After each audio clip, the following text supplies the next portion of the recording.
hear from other artists how they struggle to stay motivated from time to time. I've often been asked how I keep myself motivated on the days where I just don't feel like creating. There's several different things that I do to combat this, and I'm here today to share them with you all. Before we look at how to stay motivated, we need to understand what causes that lack of motivation. Burnout is a big cause for feeling unmotivated. This is when you feel mentally exhausted, overwhelmed, and feel unable to keep up with what is asked of you. This is where you definitely don't want to be, and I know when I usually get to this point, it means I've overworked myself, neglected myself and my needs. Not taking time for yourself is another big cause for a lack of motivation. When you're not looking after yourself, how can you be your best self? We've all had self-doubt at one point or another, and it can be so hard to overcome. I've had many phases of self-doubt in the past, leaving me feeling unmotivated and almost dread picking up my pencils. Being overwhelmed has often left me not knowing what to do next, to the point of not wanting to do anything at all. This could be from having too many plans at once, or to just simply being unorganised. Now, I make sure I follow these rules to keep myself motivated and my mind healthy. Having a healthy work-life balance is very important, especially if you are a full-time artist working from home. I've definitely learned this the hard way over the years. I remember in the early days, I would be working so hard to make my business successful that I would be working non-stop. I never switched off. I would be working late into the evenings. I'd be working weekends and I'd never give myself a day off because time is money. Whilst I was making more money the more I worked, this was so unhealthy in the long run. I was miserable and I stopped enjoying what I was doing, and it showed in my work too.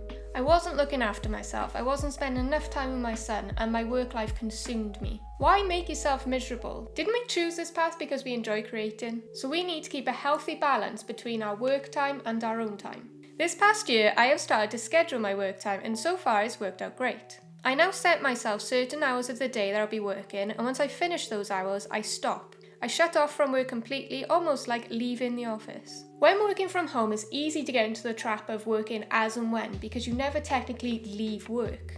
So being strict with yourself on when to switch off from work really helps. I'm still flexible with my hours. For example, if Cookie has an appointment at the farrier when I've scheduled work time, I'll work those hours back either later in the evening or on the weekends, so I still catch up and do the same amount of work each week. Planning and prioritising to keep your mind from being overwhelmed with the tasks on your to-do list, as well as scheduling what time you are working and scheduling exactly what work you will be doing, will help you keep on top of things. Me and Rob like to plan our week ahead. For example, Wednesdays are always our film days, and Fridays are our packing order days, and so on. If there is something I know that needs to be done in the next week, I will allocate a certain time or day to complete the task. Each task will always be scheduled to make sure I have time to complete them all without overwhelming myself. I'm so much more productive now that Rob has put this together for us both, and I get nowhere near as stressed as I used to. I'm sure you've all heard the phrase, "you cannot pour from an empty cup," right? How can we expect ourselves to create if we are not feeling our best or taking time for ourselves? We are just as important as the work that we create. Keep checking in on yourself regularly, be your own best friend, and look after yourself. Ask yourself how you are feeling often, and as soon as you're not feeling so great, think about what you can do for yourself. Taking the time to look after yourself, whether that be some self-pampering, spending time on other hobbies you may have, or binge watching a Netflix series. I myself love to read, so I make time each evening to enjoy one of my books.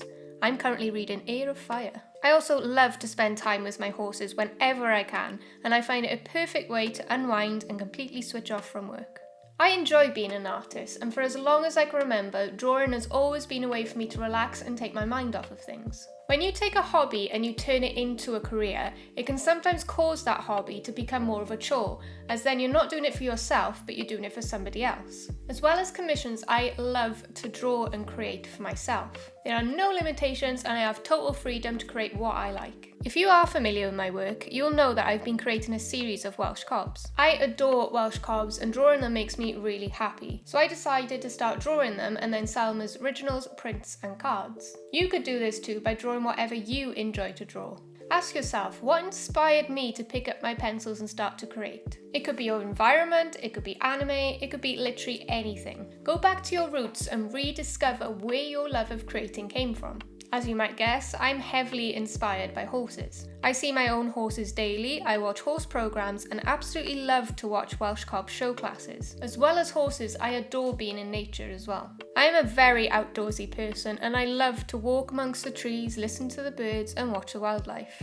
Just the other day, I was watching this beautiful blue tit hopping from branch to branch and was instantly inspired to start creating some more bird art soon. I'm also always inspired by other artists as well.